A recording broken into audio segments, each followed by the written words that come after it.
Hey everyone, this is Rob with HKI USA here at the 2022 Las Vegas Knowledge Fest. Going over our demo vehicle for the booth this year, 2004 Volkswagen R32. Supports our nuclear component set. We're doing a demo on it, on the, what's the model number of the woofer again? It's the nuclear GZ Nuclear 38 SPL. There we go.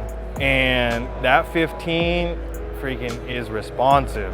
We have a ground zero nuclear 15 SPL. It's called the 38 SPL. High power woofer, ported enclosure. I was not expecting that to come from a 15-inch with that big of a motor drive too. It's a great sounding woofer, and then he so happened to pull the door open on me and do a little eardrum tickle.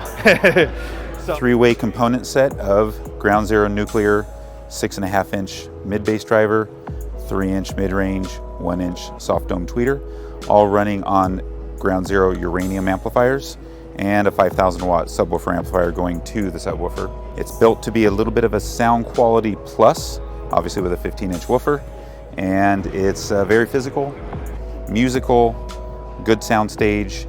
It's a fun build, and that's what we like here at Ground Zero.